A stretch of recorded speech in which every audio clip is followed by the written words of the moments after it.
إن الحمد لله نحمده ونستعينه ونستغفره ونعوذ بالله من شرور أنفسنا وسيئات أعمالنا من يهده الله فلا مضل له ومن يضلل فلا هادي له أشهد أن لا إله إلا الله وحده لا شريك له وأشهد أن محمدا عبده ورسوله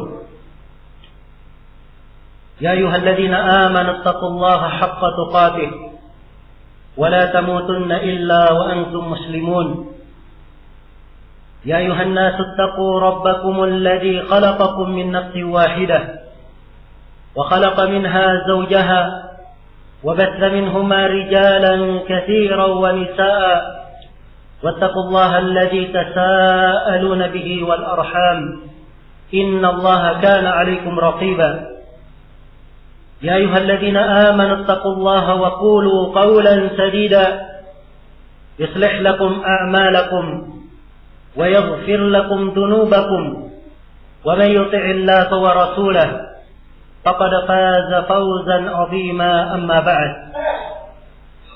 فإن أصدق الحديث كتاب الله وخير الهدي هدي محمد صلى الله عليه وعلى آله وسلم وشر الأمور محدثاتها فإن كل محدثة بدعة وكل بدعة ضلالة وكل ضلالة في النار. Ma'asyiral muslimin, jemaah Jumat yang saya hormati dan saya muliakan. Di sebuah ayat dari surah Al-Baqarah, Allah Subhanahu wa taala berfirman, "Wa minan nasi man yashri nafsahu ibtigha'a mardatillah wallahu ra'ufun bil 'ibad." Dan di antara manusia ada yang menjual dirinya untuk mencari keridhaan Allah. Dan Allah sungguh sangat pengasih kepada segenap hambanya. Ayat yang mulia ini terdapat di dalamnya pujian Allah Subhanahu wa taala kepada para hamba yang menghabiskan waktu dan kehidupannya dalam meraih keridhaan Allah Subhanahu wa taala, sehingga dia diibaratkan dengan amalannya dan perbuatannya seakan-akan dia menjual dirinya. Dia mencurahkan segala kemampuannya untuk meraih keridhaan Allah Subhanahu wa taala. Dan Allah menjamin orang-orang yang berakhlak seperti ini. Di akhir dari firman-Nya Allah menyatakan wallahu ra'ufun bil 'ibad. Dan Allah Maha mengasihi hamba. Siapa yang melakukan hal tersebut, maka dia adalah hamba yang dikasihi, yang dicintai oleh Allah Subhanahu wa taala.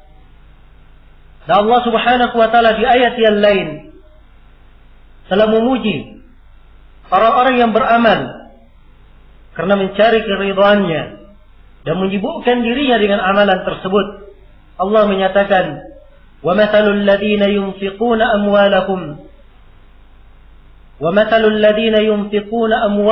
ibtigha'a mardatillahi wa tathbitan min anfusihim kamathali jannatin birabwatin asabaha wabil fa'atat ukulaha dhi'fain fa in lam yusibha wabilun fatal wallahu bima ta'maluna basir." Dan perumpamaan orang-orang yang menginfakkan hartanya karena mencari keridhaan Allah dan karena keikhlasan dari diri mereka sendiri. Perumpamannya seperti suatu kebun di atas tempat yang tinggi.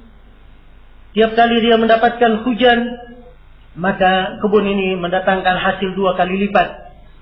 Kalau hujannya berkurang, maka tetap ada hasilnya. Dan Allah Subhanahu wa taala Maha mengetahui apa yang kalian lakukan. Dan Allah Subhanahu wa taala menjelaskan bahwa tidak ada satu amalan pun dari amalan kebaikan dianggap kebaikan di sisi Allah Subhanahu wa taala kecuali harus disertai karena dia mengharap keridhaan Allah di belakang amalan tersebut. Allah menyatakan, la khaira fi katsirin min najwahum illa man amara bi shadaqatin aw ma'rufin aw islahin bainan nas wa man yaf'al dhalika ibtigha'a mardatillah fasawfa nu'tihi ajran 'azima. Tidak ada kebaikan dalam kebanyakan pembicaraan mereka. Tidak ada kebaikan dalam kebanyakan pembicaraan mereka kecuali siapa yang memerintah untuk bersedekah, memerintah untuk melakukan hal yang ma'ruf, atau dia memerintah untuk mengadakan perbaikan. Amalan kebaikan ini mendapatkan pahala kapan? Allah berfirman, siapa yang melakukan hal tersebut karena mengharapkan keridhaan Allah, maka sungguh kami akan memberinya pahala yang sangat besar. Maka perhatikanlah makna meraih keridhaan Allah Subhanahu wa taala ini dalam kehidupan. Ini adalah dasar pijakan seorang hamba. Tidak ada kebaikan di dalam kehidupan ini kecuali bagi siapa yang hidup untuk meraih keridhaan Allah Subhanahu wa taala. Dan renungi bagaimana Nabi Zakaria alaihi salam ketika beliau meminta keturunan, beliau berkata sebagaimana di dalam Al-Quran, fahabli min ladunka waliya yarithuni wa yarithu min ali Ya'qub waj'alhu rabbi radhiya. Wahai Rabbku, berikanlah kepadaku seorang anak yang akan mewarisiku dan mewarisi keluarga Ya'qub, dan jadikanlah anak ini ya Allah sebagai anak yang diridhai. Beliau memohon supaya anaknya apabila lahir dia adalah anak yang diridhai oleh Allah Subhanahu wa taala. Sebab makna keridhaan Allah Subhanahu wa taala pada seorang hamba ini adalah hakikat dari kebahagiaan di dalam kehidupan ini. Dan juga dimaklumi bahwa kenikmatan yang paling indah kelak di kemudian hari di sorga adalah keridhaan Allah Subhanahu wa taala. Sebagaimana diterangkan di dalam hadis yang diriwayatkan oleh Imam Al-Bukhari dan Imam Muslim, ketika penduduk sorga sudah masuk ke dalam sorga, lalu Allah berfirman, apa yang kalian lihat di dalam sorga itulah yang terbaik untuk kalian. Kemudian Allah Subhanahu wa taala berfirman kepada penduduk sorga, inginkah kalian saya berikan sesuatu yang lebih afdal daripada ini? Maka penduduk sorga berkata, ya Allah, Engkau telah memberi kami sesuatu yang tidak kamu berikan kepada makhluk yang lain. Maka apa yang lebih afdal daripada ini? Maka Allah berfirman, ridaya fala askhatu alaikum abada, yaitu keridhaanku terhadap kalian sehingga saya tidak murka kepada kalian selama-lamanya. Pentingnya meraih keridhaan Allah Subhanahu wa taala ini, sehingga Rasulullah sallallahu alaihi wasallam mengajarkannya di dalam sebuah doa yang diriwayatkan oleh Ibnu Abi Asim dalam kitabnya As-Sunnah dari seorang sahabat yang bernama Jassama bin Ubaid radhiyallahu taala anhu. Adalah dari doa Nabi sallallahu alaihi wasallam, Allahumma inni as'aluka ar-ridha ba'da al-qada wa barda al-'aish ba'da al-maut wa laddat an-nadar ila wajhik wa syauqa ila liqa'ik min ghairi dharra'a mudirrah wala fitnatin mudillah. Ya Allah, sesungguhnya saya memohon keridhaan kepadamu setelah terjadinya apa yang ditentukan, dan saya memohon kepadamu kesejukan hidup setelah kematian, dan saya memohon kepadamu kelezatan memandang kepada wajahmu, dan saya memohon kepadamu agar supaya saya rindu untuk berjumpa denganmu tanpa ada bahaya yang membahayakan dan tanpa ada fitnah yang menyesatkan. Maka ini diantara sebagian dari ayat-ayat Al-Quran dan hadits-hadits Rasulullah SAW yang menunjukkan bahwa salah satu prinsip kehidupan seorang Muslim di dalam dunia ini, di kehidupan dunia ini adalah untuk mencari bagaimana dia memanfaatkan segala waktunya, segala amalannya untuk meraih keridhaan Allah Subhanahu wa taala. Maka di khutbah Jumat ini saya akan terangkan sejumlah perkara yang dianjurkan di dalam Al-Quran maupun di dalam hadits Rasulullah SAW. Dan perkara-perkara ini adalah hal yang menyebabkan seorang hamba diridhai oleh Allah Subhanahu wa taala apabila dia melakukan perkara-perkara tersebut. Di antara perkara-perkara itu adalah apa yang dijelaskan oleh Rasulullah sallallahu alaihi wasallam di dalam sebuah hadis yang diriwayatkan oleh Imam Al-Bukhari dan Imam Muslim, "Inna Allah yarda lakum thalathan wa yakrahu lakum thalathan." Sesungguhnya Allah ridha untuk kalian 3 hal. Dan Allah benci untuk kalian 3 perkara. Jadi ada 3 hal Allah ridha, hal itu untuk kita. Dan ada 3 perkara Allah benci, hal itu untuk kita. Adapun yang diridai oleh Allah Subhanahu wa taala, Rasulullah bersabda, "Fayarda lakum an ta'buduhu wa la tusyriku bihi syai'a wa an ta'tasimu bihablillahi jami'an wa la tatafarraqu." Yang pertama, Allah ridha kalian itu beribadah hanya kepadanya. Yang kedua, Allah ridha kalian tidak berbuat kesyirikan. Yang ketiga, Allah ridha kalian semua bersatu di atas tali Allah dan tidak bercerai-berai. Ini 3 perkara yang Allah ridhai. Kemudian Nabi terangkan bahwa Allah benci kepada kalian 3 hal.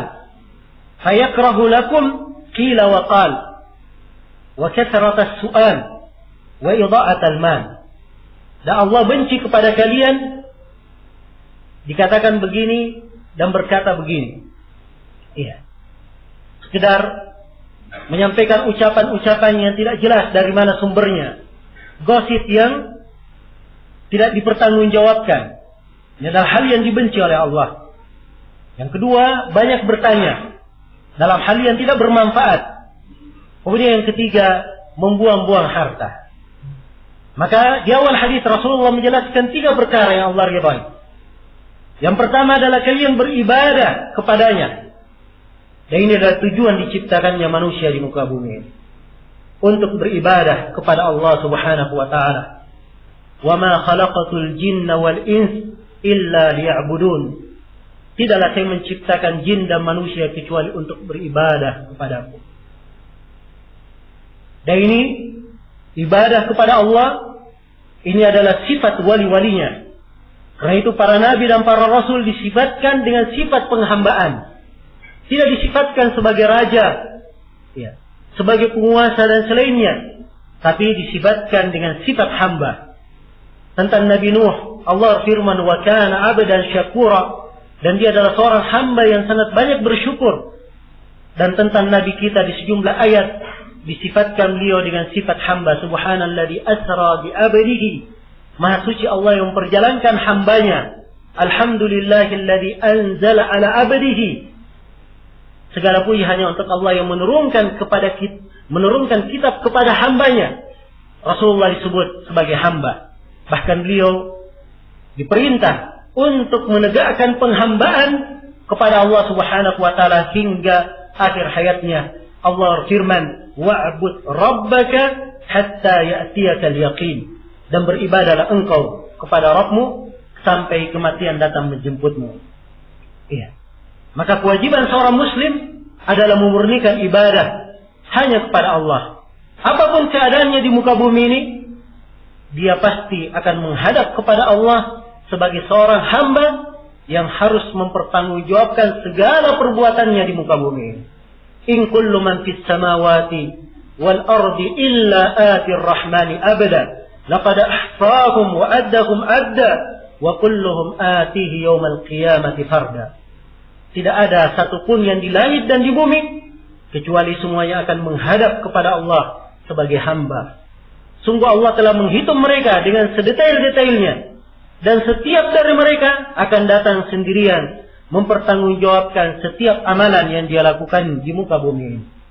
Karena itulah, perhatikan keadaan kita sebagai seorang hamba. Di dunia ini yang ada hanyalah penghambaan. Tidak ada yang merdeka di atas muka bumi. Semuanya adalah hamba. Kalau dia bukan hamba Allah, maka dia adalah hamba syaitan atau hamba dirinya sendiri. Maka silahkan memilih.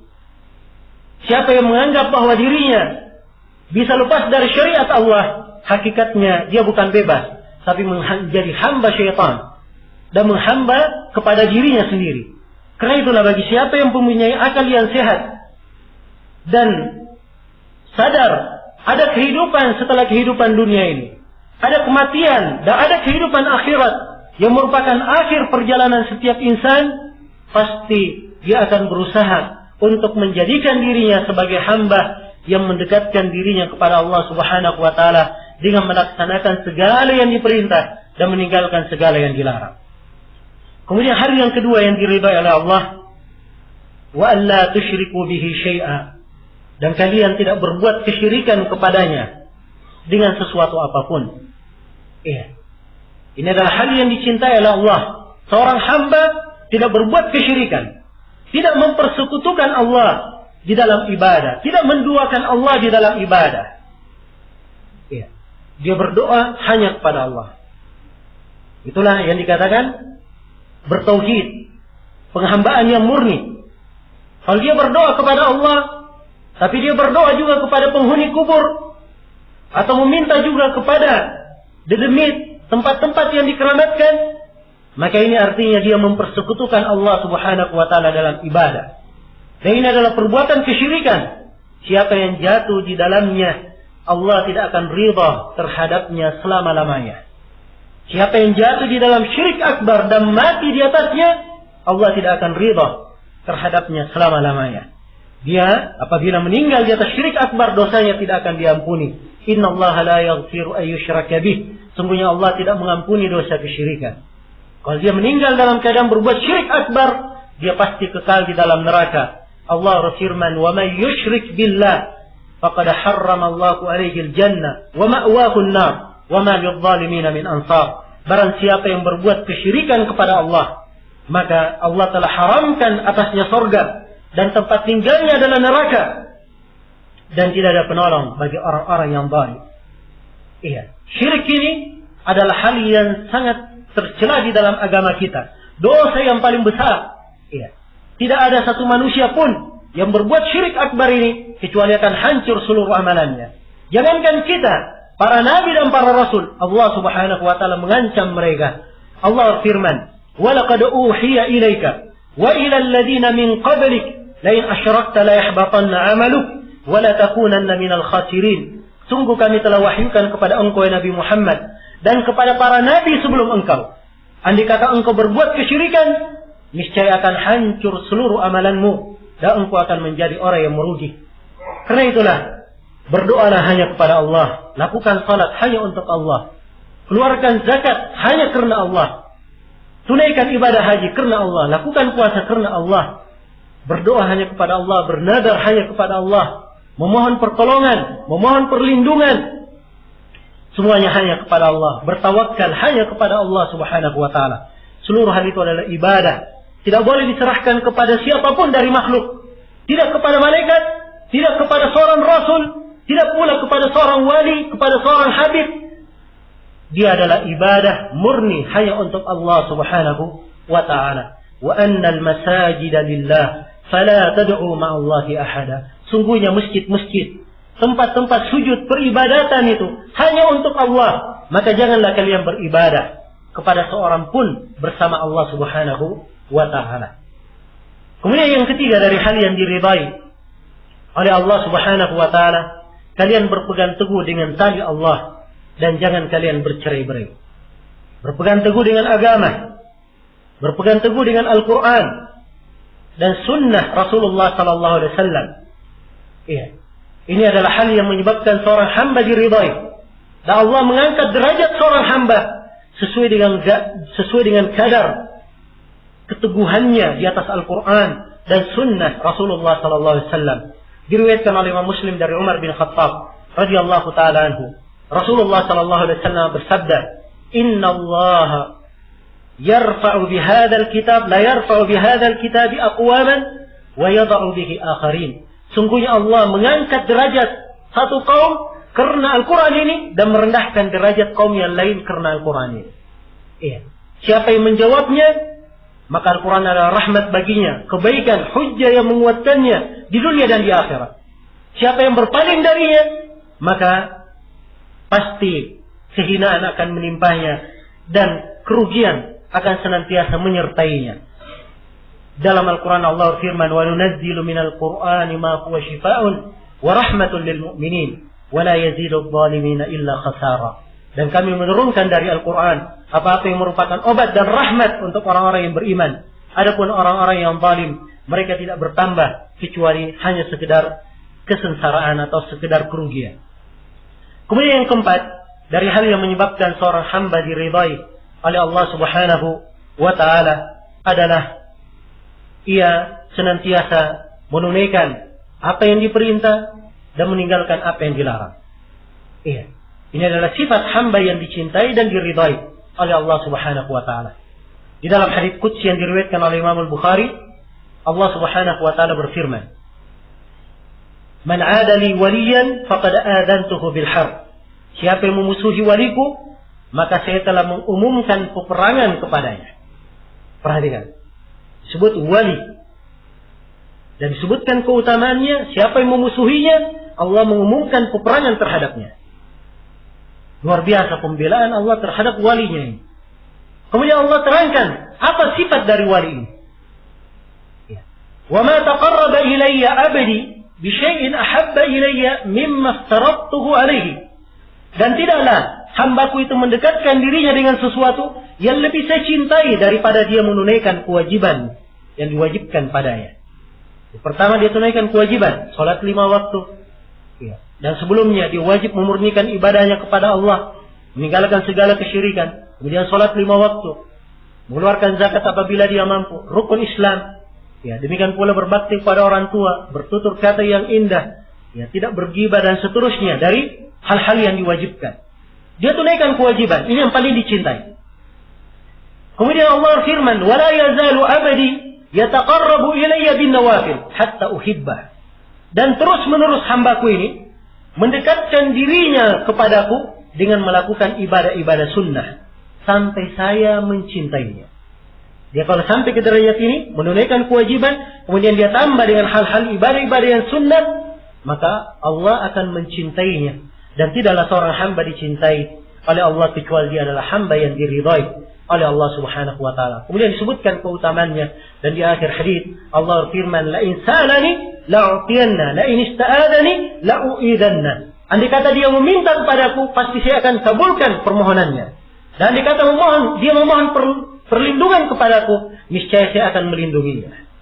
Iya. Kemudian di antara hal yang menyebabkan seorang hamba diridai oleh Allah Subhanahu wa taala, dia bersyukur kepada Allah Subhanahu wa taala dan memuji Allah terhadap nikmat yang diberikan kepadanya. Di dalam hadits Anas bin Malik yang diriwayatkan oleh Imam Muslim, Rasulullah sallallahu alaihi wasallam bersabda, "Inna Allah la yarda 'anil 'abd ay ya'kula al-aklata fayahmadahu 'alayha aw yashriba syurbata fayahmadahu 'alayha." Sungguhnya Allah sangat ridha seorang hamba apabila dia makan sebuah makanan, kemudian dia memuji Allah atas makanan tersebut. Dia berkata alhamdulillah. Dia meminum sebuah minuman, kemudian dia memuji Allah atas minuman tersebut. Allah ridha kepadanya. Maka ini gambaran bahwa siapa yang mensyukuri nikmat Allah Subhanahu wa taala, dia adalah hamba yang diridai oleh Allah Subhanahu wa taala. Bukan hanya itu, kesyukuran manfaatnya sangatlah besar bagi seorang hamba. Syukur adalah sebab yang menyebabkan bertambahnya nikmat. Allah firman, "Wa itta'adzana rabbukum la in syakartum la azidannakum wa la in kafartum inna 'adzabi lasyadid." Andai kata kalian, dan ketika Rabb kalian mengumumkan, andai kata kalian bersyukur, maka sungguh saya akan menambah nikmatku. Andai kata kalian kufur, maka sesungguhnya siksaanku sangatlah pedih. Dan kesyukuran ini yang menyebabkan tertolaknya musibah dan malapetaka dari seorang hamba. Kapan kesyukuran hilang dari seorang hamba, maka ini adalah sebab yang mengundang datangnya musibah dan malapetaka. Allah firman, "Ma yaf'alullahu bi'adabikum in syakartum wa amantum wa kana Allahu syakiran 'alima." Tidaklah Allah sekali-sekali menyiksa kalian sepanjang kalian itu bersyukur dan sepanjang kalian beriman. Sesungguhnya Allah Subhanahu wa taala Maha mensyukuri perbuatan hamba dan Maha mengetahui apa yang dilakukan oleh hamba. Kemudian di antara hal yang menyebabkan seorang hamba diridai oleh Allah Subhanahu wa taala adalah as-sidq, adalah kejujuran. Dia jujur di dalam berucap, jujur di dalam beramal. jujur di dalam melaksanakan ibadahnya kepada Allah Subhanahu wa taala. Betul-betul dia jujur karena ingin meninggikan agama, menunaikan perintah Allah. Ya. Dia jujur di dalam setiap usahanya hanya untuk menunaikan kewajiban-kewajibannya. Ini adalah hamba-hamba yang dikatakan kepada mereka pada hari kiamat, hada yaumu yanfa'us shadiqina sidquhum. Ini adalah hari orang-orang yang jujur, kejujuran itu akan bermanfaat untuk mereka. Lahum jannat, untuk mereka sorga-sorga, mengalir di bawahnya sungai-sungai. Kemudian Allah berfirman, radhiyallahu anhum wa radu an. Allah ridha kepada mereka dan mereka ridha kepada Allah Subhanahu wa taala. Maka kejujuran ini akan menyebabkan seorang hamba dicintai dan diridai oleh Allah Subhanahu wa taala. بارك الله لي ولكم في القرآن العظيم ونفعني وإياكم بما فيه من الآيات والذكر الحكيم وتقبل الله مني ومنكم تلاوته إنه هو السميع العليم.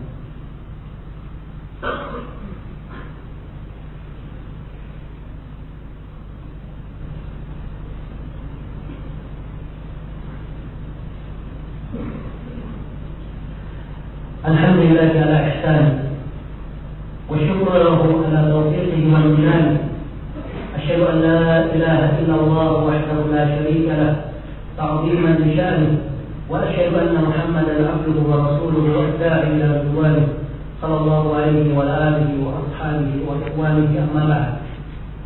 Di khutbah yang kedua ini, sebagaimana kebiasaan Rasulullah disambung dengan pembicaraan, maka saya ingin mengingatkan bahwa amalan-amalan yang menyebabkan seorang hamba diridhai oleh Allah Subhanahu wa taala sangatlah banyak.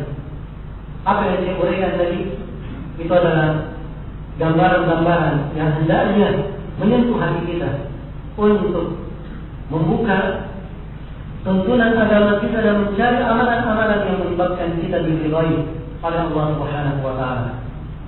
Meraih keridhaan Allah Subhanahu wa taala itulah harta yang hakikatnya sangat kita perlukan, bekal yang sangat kita butuhkan untuk kehidupan akhirat.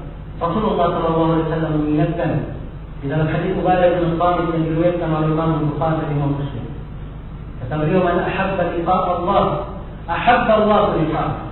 Wa man kariha liqa' Allah, kariha Allah liqa'ah." Siapa yang cinta berjumpa dengan Allah, Allah cinta berjumpa dengannya. Siapa yang benci berjumpa dengan Allah, maka Allah benci berjumpa dengannya. Mendengarkan hadis ini, bagian sahabat bertanya, "Ya Rasulullah, karahiyatul maut, apakah yang dimaksud di dalam hadis takut mati?" Fakullu nakrahul maut, semua dari kami takut mati. Kalau itu yang dimaksud, kata Nabi SAW, bukan itu yang dimaksud. Kemudian Nabi terangkan, apabila seorang hamba akan meninggal, maka ia pun diberi kabar gembira dengan pengampunan Allah, keridhaan Allah dan surga untuknya. Perhatikan, pengampunan, keridhaan, ridha Allah, ridha kepadanya dan surga. Apabila diberi kabar gembira kepadanya, maka dia pun cinta untuk berjumpa dengan Allah. Begitu dia cinta berjumpa dengan Allah, Allah cinta berjumpa dengannya. Tapi sebaliknya, ada sebagian hamba yang ketika dia akan meninggal diberi kabar gembira dengan neraka, kemurkaan Allah Subhanahu wa taala, maka dia pun benci untuk berjumpa dengan Allah. Tidak senang untuk berjumpa, maka Allah pun benci untuk berjumpa dengannya.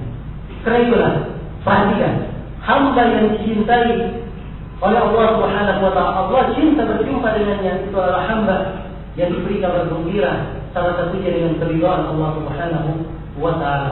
Maka jadikanlah kehidupan ini sebagai kehidupan yang dengannya kita mencari keridhaan Allah Subhanahu wa taala, yang meluangkan segala kemampuan kita, segala waktu kita untuk meraih keridhaan Allah Subhanahu wa taala, dan hendaknya senantiasa kita merenungkan golongan yang disebut oleh Allah Subhanahu wa taala dari orang-orang yang beriman, ya ayyatuhan nafsul mutmainnah irji'i ila rabbiki radiyatan mardiyah fadkhuli fi ibadi wadkhuli jannati.